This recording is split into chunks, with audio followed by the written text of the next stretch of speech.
So once we get out into outer space and do what we need to do, we need to be able to get back in safely and land safely.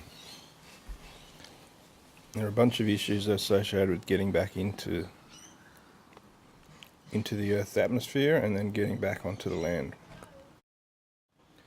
One of those is, as you enter the atmosphere, you go from a vacuum, the vacuum of space,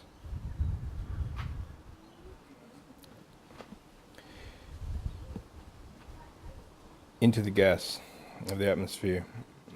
And this is a massive increase in density. It's like dropping off a bridge, landing in water. You're going to stop very quickly or feel an incredibly high levels of G's or G-force on the astronauts. So this is capable of killing people if you stop quickly enough, depending on the speed of the satellite. The other thing that happens is, so G-forces, the other thing that happens is a tremendous amount of heat is developed because of friction in the atmosphere. You're also going to lose radio contact. We know electrons moving produce radio waves, but also when you have that much heat build up, you have a lot of energy being released from atoms interfering with radio. So you're not going to be able to contact very well. Cope with the G-forces, you need to come in at a shallow angle, not too shallow, because you'll bounce off and have to go back into space, and that could be an issue with landing and launch windows, landing windows, times and places where you need to enter in order to land at a particular field on the Earth or runway. Too steep, and the forces, G-forces, will be too great and could kill the astronaut. That will also involve your heat and your friction. So often the re-entry angle is between 5 to 8 degrees. So enough, and that angle can depend on a lot of things: the shape of the spaceship, or the heat shielding, the speed that it can come in at, a lot of things.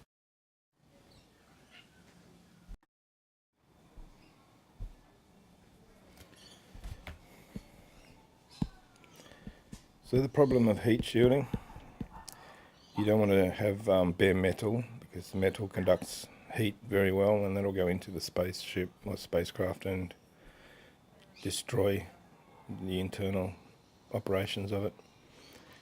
The space shuttle had tiles, which were 90% air, sort of a sponge type tile, ceramics.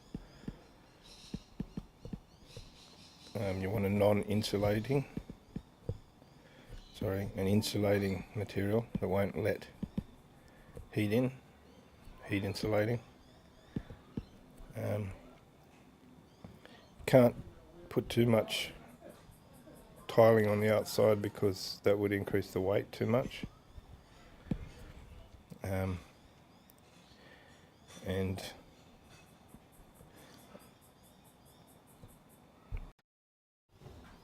once the spacecraft is in and has avoided overheating,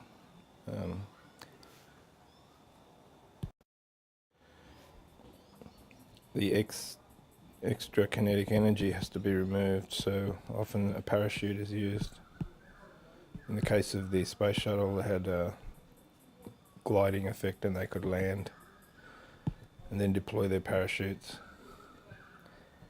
You need something to wash off the speed. Earlier on, spacecraft would land with 3 or 4 parachutes in the ocean,